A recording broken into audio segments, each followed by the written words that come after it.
Everybody have a seat. Hello, everybody. Where are you at?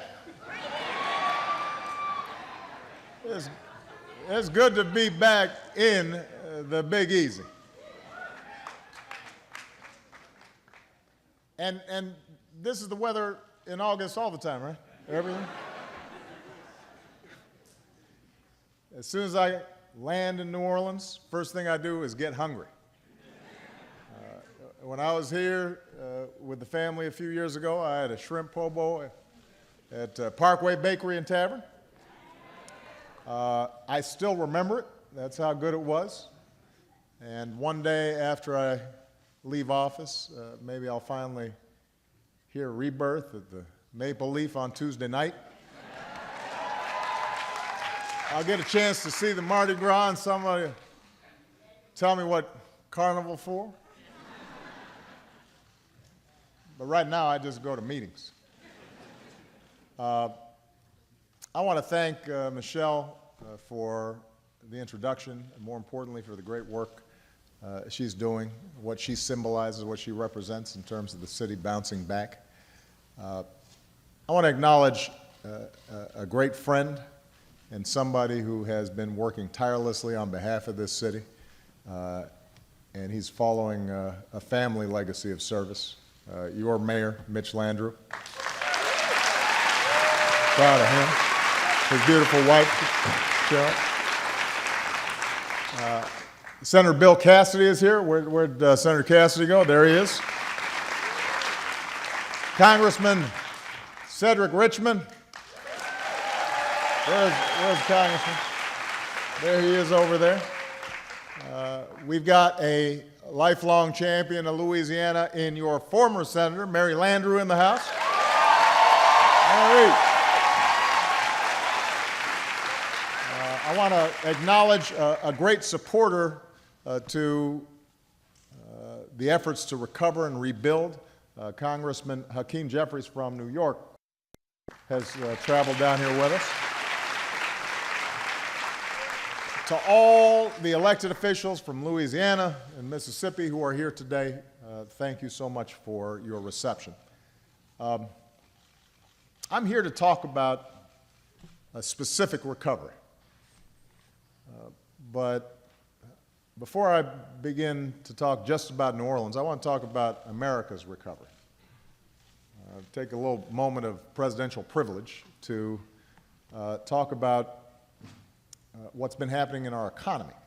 This morning we learned that our economy grew at a stronger and more robust clip back in the spring than anybody knew at the time. The data always lags. We already knew that over the past 5.5 years our businesses have created 13 million new jobs. These new numbers that showing that the economy was growing at a 3.7% clip means that the United States of America remains an anchor of global strength and stability in the world. That we have recovered faster, more steadily, stronger than just about any economy after the worst financial crisis since the Great Depression. And it's important for us to remember that strength. It's been a volatile few weeks around the world. And there's been a lot of reports in the news and stock market swinging and worries about China and about Europe. But the United States of America, for all the challenges that we still have, continue to have the best cards. We just got to play them right. Our economy has been moving and continues to grow. And unemployment continues to come down. And our work is not yet done, but we have to have that sense of steadiness and vision and purpose in order to sustain this that reaches everybody and not just some. It's why we need to do everything we can in government to make sure our economy keeps growing. That requires Congress to protect our momentum not kill it. Congress is about to come back from a 6-week recess. The deadline to fund the government is, as always, the end of September. And so I want everybody just to understand that Congress has about a month to pass a budget that helps our economy grow. Otherwise, we risk shutting down the government and services that we all count on for the second time in 2 years. That would not be responsible. It does not have to happen. Congress needs to fund America in a way that invests in our growth and our security and not cuts us off at the knees by locking in mindless austerity or short-sighted sequester cuts to our economy or our military. I've said I will veto a budget like that. I think most Americans agree. We've got to invest in, rather than cut, things like military readiness, infrastructure, schools, public health, the research and development that keeps our companies on the cutting edge. That's what great nations do. That's what great nations do. So, and you know, eventually we're going to do it anyway, so let's just do it without too much drama. Let's do it without another round of threats to shut down the government. Let's not introduce unrelated partisan issues. Nobody gets to hold the American economy hostage over their own ideological demands. You, the people who send us to Washington, expect better. Am I correct? So my message to Congress is pass a budget, prevent a shutdown, don't wait till the last minute, don't worry our businesses or our workers by contributing unnecessarily to global uncertainty. Get it done and keep the United States of America the anchor of global strength how we should be. Now, that's a process of national recovery that from coast to coast we've been going through. But there's been a specific process of recovery that is perhaps unique in my lifetime. Right here in the state of Louisiana, right here in New Orleans. Well, not long ago, our gathering here in the lower 9 probably would have seemed unlikely. As I was flying here today with a homegirl from Louisiana, Donna Brazil, she saved all the magazines, and she was whipping them out, and one of them was a picture of the lower 9th right after the storm had happened. And the notion that there'd be anything left seemed unimaginable at the time. Today, this new community center stands as a symbol of the extraordinary resilience of this city, the extraordinary resilience of its people, the extraordinary resilience of the entire Gulf Coast and of the United States of America. You are an example of what is possible when, in the face of tragedy and in the face of hardship, good people come together to lend a hand. And brick by brick, block by block, neighborhood by neighborhood, you build a better future. And that, more than any other reason, is why I've come back here today. Plus, Mitch Landrieu asked me to. It's been 10 years since Katrina hit. Devastating communities in Louisiana and Mississippi, across the Gulf Coast. In the days following its land, more than 1,800 citizens, men, women, and children, lost their lives. Some folks in this room may have lost a loved one in that storm. Thousands of people saw their homes destroyed, livelihoods wiped out, and dreams shattered. Many scattered in an exodus to cities across the country, and too many still haven't returned. Those who stayed and lived through that epic struggle, still feel the trauma sometimes of what happened. As one woman from Gentilly recently wrote me, a deep part of the whole story is the grief. So there's grief then, and there's still some grief in our hearts. Here in New Orleans, a city that embodies a celebration of life, suddenly seemed devoid of life. A place once defined by color and sound, the second line down the street, the crawfish boils in backyards, the music always in the air, suddenly was dark and silent. And the world watched in horror. We saw those rising waters drown the iconic streets of New Orleans. Families stranded on rooftops, bodies in the streets, children crying, crowded in the Superdome. An American city dark and underwater. And this was something that was supposed to never happen here. Maybe someplace else, but not here, not in America. And we came to realize that what started out as a natural disaster became a man-made disaster, a failure of government to look out for its own citizens. And the storm laid bare a deeper tragedy that had been brewing for decades, because we came to understand that New Orleans, like so many cities across the country, had for too long been plagued by structural inequalities that left too many people, especially poor people, especially people of color, without good jobs or affordable health care or decent housing. Too many kids grew up surrounded by violent crime, cycling through substandard schools where few had a shot to break out of poverty. And so, like a body weakened already, undernourished already, when the storm hit, there was no resources to fall back on. Shortly after the storm, I visited with folks not here because we couldn't distract local recovery efforts.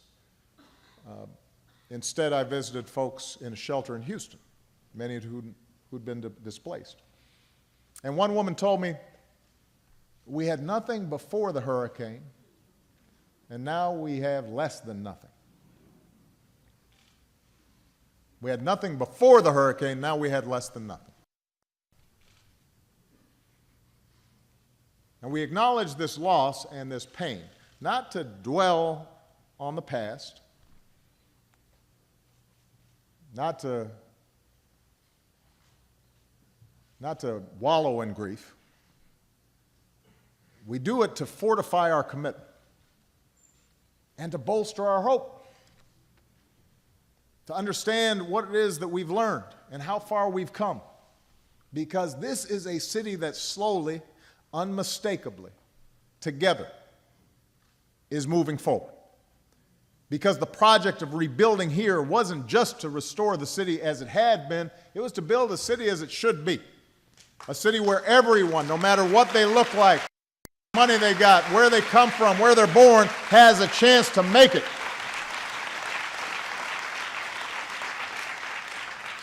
And I'm here to say that on that larger project of a better, stronger, more just New Orleans, the progress that you've made is remarkable. The progress you've made is remarkable. That's not to say things are perfect. Mitch should be the first one to say that. We know that African Americans and folks in hard-hit parishes like Plaquemine and St. Bernard are less likely to feel like they've recovered. Certainly we know violence still scars the lives of too many youth in this city. As hard as rebuilding levees are, as hard as I agree with that, but I'll get to that. Thank you, ma'am. As hard as rebuilding levees is, as hard as rebuilding housing is, real change, real lasting structural change, that's even harder. And it takes courage to experiment with new ideas and change the old ways of doing things. That's hard. Getting it right and making sure that everybody is included and everybody has a fair shot at success, that takes time. That's not unique to New Orleans. We got those challenges all across the country. But I'm here to say, I'm here to hold up a mirror and say, because of you, the people of New Orleans working together, this city is moving in the right direction. And I have never been more confident that together we will get to where we need to go. You inspire me.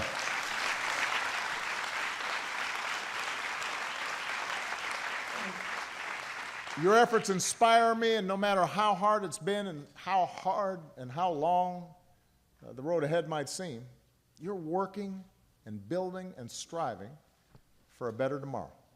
I see evidence of it all across this city. And by the way, along the way, the people of New Orleans didn't just inspire me, you inspired all of America. Folks have been watching what's happened here. And they've seen a reflection of the very best of the American spirit. As president, I've been proud to be your partner. Across the board, I've made the recovery and rebuilding of the Gulf Coast a priority. I made promises when I was a senator that I'd help. And I've kept those promises.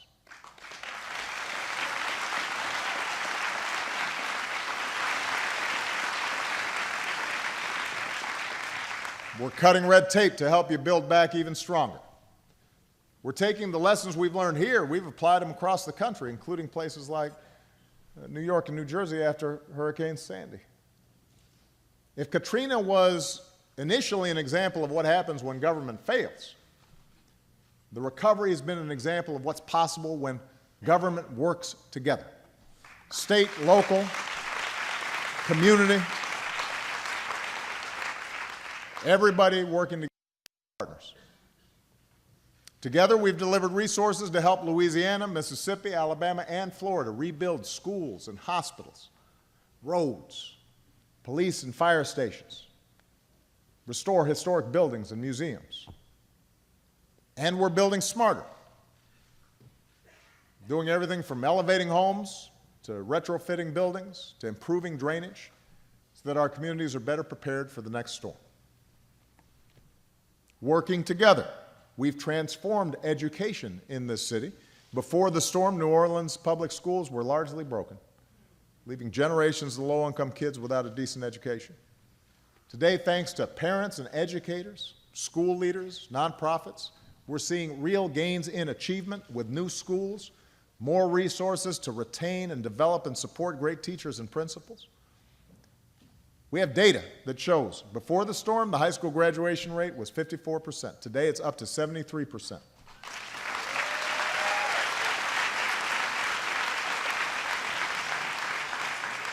Before the storm, college enrollment was 37%. Today, it's almost 60%. We still have a long way to go, but that is real progress. New Orleans is coming back better and stronger. Working together, we're providing housing assistance to more families before the storm with new apartments and housing vouchers. And we will keep working until everybody who wants to come home can come home.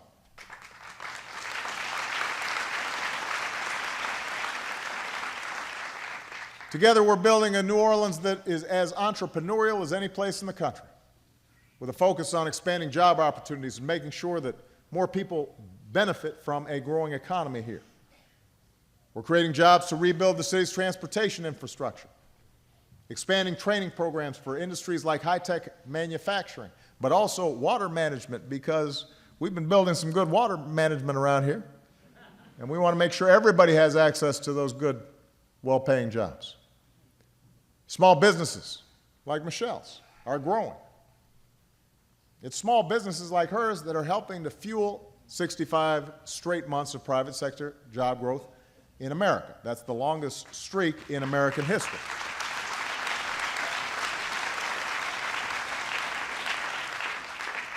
Together we're doing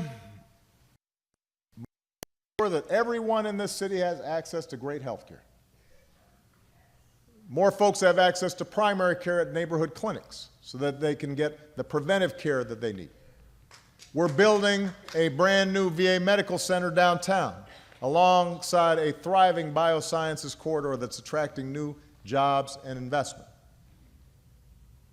We are working to make sure that we have additional mental health facilities across the city and across the country. And more people have access to quality, affordable health care. Some of the more than 16 million Americans who've gained health insurance over the past few years.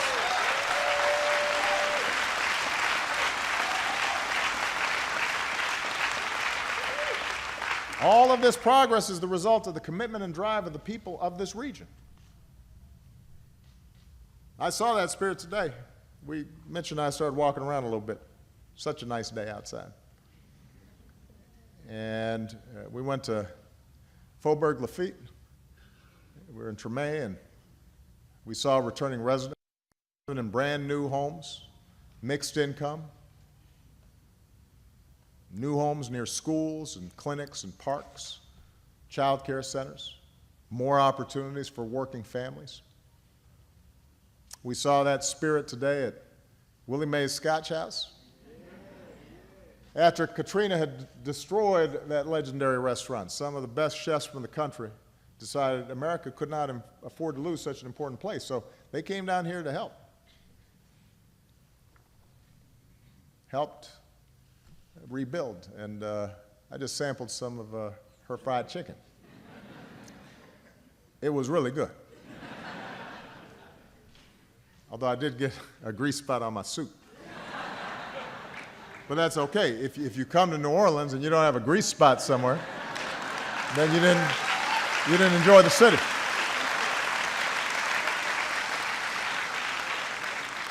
Just glad I didn't get it on my tie. We all just heard that spirit of New Orleans, young people from Roots of Music.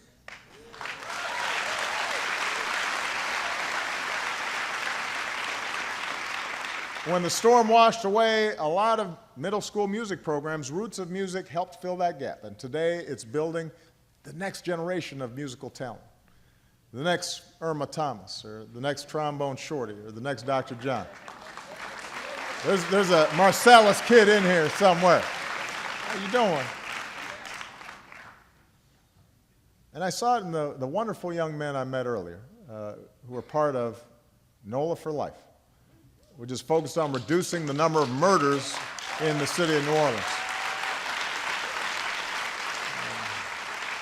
There's a program that works with the White House's My Brother's Keepers initiative to make sure that all young people, and particularly our boys and young men of color who so disproportionately are impacted by crime and violence, had the opportunity to fulfill their full potential. In fact, after the storm, this city became a laboratory for urban innovation across the board. And we've been tackling with you as a partner all sorts of major challenges, fighting poverty, supporting our homeless veterans, and as a result, New Orleans has become a model for the nation as the first city, the first major city to end veterans' homelessness, which is a remarkable achievement. You're also becoming a model for the nation when it comes to disaster response and resilience. We learned lessons from Katrina. So the U.S. Army Corps of Engineers developed stricter standards, more advanced techniques for levees. Here in Louisiana, we've built a $14 billion system of improved levees and pump stations and gates, a system that stood the test of Hurricane Isaac. We've revamped FEMA, and I just have to say, by the way, there's a man named Craig Fugate who runs FEMA and has been doing extraordinary work, and his team all across the country every time there's a disaster. I love me some Craig Fugate. Although it's a little disturbing, he gets excited when there are disasters because he gets restless if everything's just quiet. But under his leadership, we've revamped FEMA into a stronger, more efficient agency. In fact, the whole federal government has gotten smarter at preventing and recovering from disasters and serving as a better partner to local and state governments. And as I'll talk about next week, when I visit Alaska, making our communities more resilient is going to be increasingly important because we're going to see more extreme weather events as the result of climate change. Deeper droughts, deadlier wildfires, stronger storms. That's why in addition to things like new and better levees, we've also been investing in restoring wetlands and other natural systems that are just as critical for storm protection.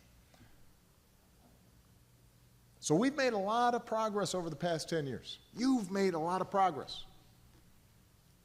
That gives us hope. But it doesn't allow for complacency. It doesn't mean we can rest. Our work here won't be done when almost 40% of children still live in poverty in this city. That's not a finished job. That's not a full recovery. Our work won't be done when a typical black household earns half the income of white households in this city. The work's not done yet.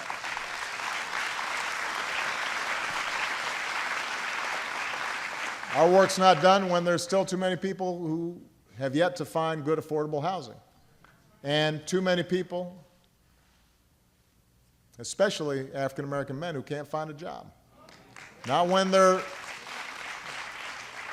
still too many people who haven't been able to come back home. Folks who, around the country, every day live the words sung by Louis Armstrong, "Do you know what it means to miss New Orleans?" But the thing is, the people of New Orleans, there's something in you guys that is just irrepressible. You guys have a way of making a way out of no way. You know the sun comes out after every storm. You've got hope. Especially your young people reflect hope. Young people like Victor York Carter. Where's Victor? Victor York Carter. Stand up, Victor. I was just talking to Victor. I had some lunch with him. These fine young men that I just met with. Stand up, everybody. See, these are the guys who I eat chicken with.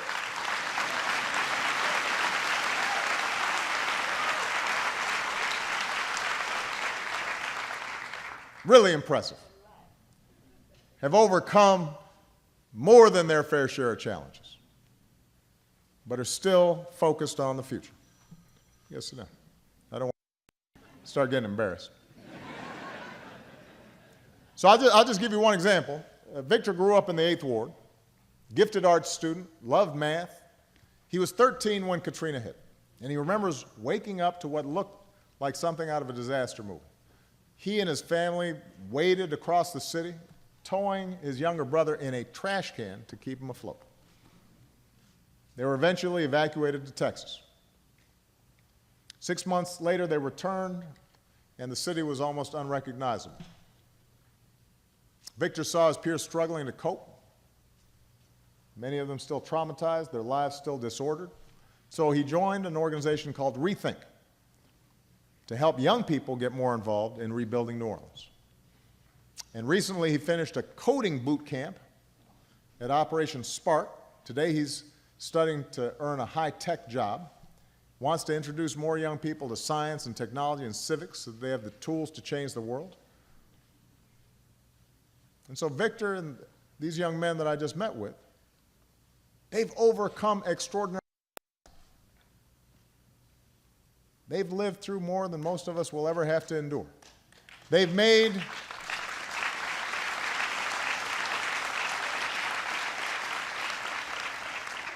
They've made some mistakes along the way.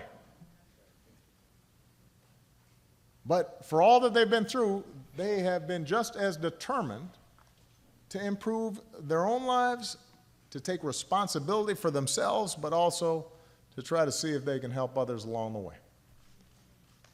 So, when I talk to young men like that, that gives me hope. It's still hard. I told them they can't get down on themselves.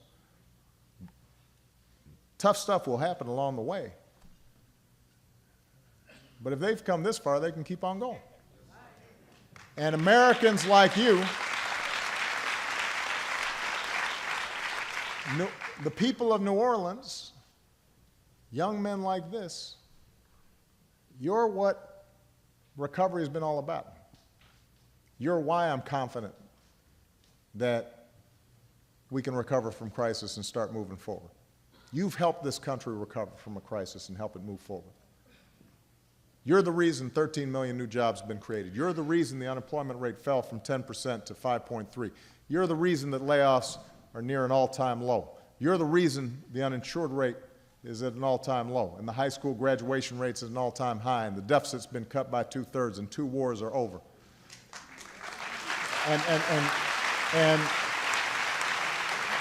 And nearly 180,000 American troops who were serving in Iraq and Afghanistan have now gone down to 15,000. And a clean energy revolution is helping to save this planet. You're the reason why justice is expanded, and now we're focused on making sure that everybody's treated fairly under the law, and why people have the freedom to marry whoever they love from sea to shining sea. You know, I tell you,